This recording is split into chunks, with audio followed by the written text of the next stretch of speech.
मैं हूं आपका होस्ट और दोस्त वरिंदर। तो आज मैं आपके लिए लेकर आया हूं एक नई कहानी जिसका नाम है लालची बहू। तो चलिए कहानी शुरू करते हैं। गांव रामपुर में रहने वाले मोहन जी एक साधारण किसान थे। मेहनत से अपना जीवन व्यतीत करते और भगवान का धन्यवाद करते कि उनके पास सब कुछ है। एक अच्छा घर, थोड़ी बहुत जमीन, एक बेटा मोहित और बहू अंजू। मोहित शहर में नौकरी करता था और अंजू गांव में मोहित के माता पिता के साथ रहती थी। शुरू शुरू में तो सब ठीक चल रहा था, पर समय के साथ साथ अंजू का स्वभाव बदलने लगा। उसे शहर जाकर रहने का मन करने लगा। उसे शहर की चकाचौंध भाने लगी थी।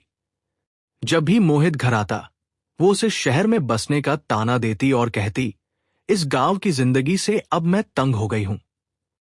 कब तक मिट्टी में पैर घसीटते रहेंगे। मोहन जी और उनकी पत्नी सुमित्रा देवी ने कविता की बातों को नजरअंदाज किया। उन्हें लगता था कि नई बहू है, धीरे धीरे सब सीख जाएगी।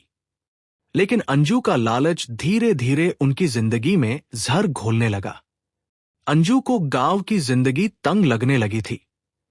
उसके मन में बस एक ही ख्याल घूमता रहता कि ये ससुराल की जमीन, ये घर सब मेरे नाम हो जाए तो मैं इसे बेचकर शहर में नया जीवन शुरू कर सकती हूं।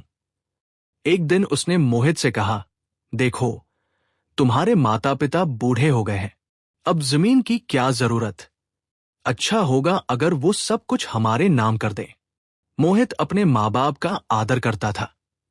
उसने अंजू की बातों को टालने की कोशिश की और अंजू से कहा, अंजू, वो हमारे माता पिता है, जब समय आने पर सब हमें ही मिलेगा। तुम्हें लालच नहीं करना चाहिए। लेकिन अंजू ने मन ही मन ठान लिया, जो मैं चाहती हूं वो मुझे लेना ही है। अंजू ने घर के कामों में दिखावे की लगन दिखानी शुरू कर दी। सास के पैर दबाती, ससुर को खाना परोसती। मोहन जी और सुमित्रा देवी को लगा कि बहू अब सुधर गई है। वे खुश थे। एक दिन अंजू ने बड़े प्यार से कहा, बाबूजी, आप दोनों अब उम्रदराज हो गए हैं। क्यों ना आप जमीन और घर हमारे नाम कर दे। हम देखभाल भी करेंगे और आप बेफिक्र होकर जीवन बिता सकते हैं। सुमित्रा देवी को कुछ अजीब लगा। उन्होंने मोहन जी को कहा, मुझे अंजू की बातों में कुछ स्वार्थ लगता है, लेकिन तुम जैसा ठीक समझो। मोहन जी ने बेटे और बहू पर भरोसा करते हुए जमीन और घर का कुछ हिस्सा उनके नाम कर दिया। अब अंजू के हाव भाव बदल गए। अब वह सास-ससुर को बोझ समझने लगी थी और रोज रोज उनसे लड़ाई झगड़ा करने लगी। मोहित जब नौकरी से घर आता तो अंजू मीठी बन जाती और जैसे ही वो जाता फिर से वही बर्ताव। एक दिन सुमित्रा देवी बीमार पड़ गई। अंजू ने दवा लाने में भी टाल मटोल की। जब मोहन जी ने विरोध किया तो अंजू ने गुस्से में कह दिया, आप लोग अब पुराने हो चुके हैं, हमें अपनी जिंदगी जीने दो। मोहन जी को अब अपनी भूल का एहसास होने लगा था। एक दिन गांव में एक वृद्ध आश्रय संस्था की महिला आई। उन्होंने मोहन जी से बात की और उनकी स्थिति जानकर दुखी हुई। मोहन जी ने मोहित को बुलवाया और सब कुछ बता दिया। मोहित हैरान था।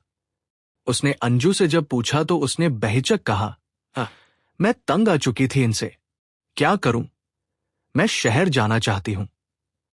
मोहित ने गुस्से में कहा, अगर तुम्हारा यही रवैया है तो ये रिश्ता अब नहीं चलेगा। तुम चाहो तो अपने मायके जा सकती हो। अंजू को अपनी चाल उल्टी पड़ती दिखी, लेकिन तब तक देर हो चुकी थी। अंजू अपने लालच के कारण अकेली पड़ गई।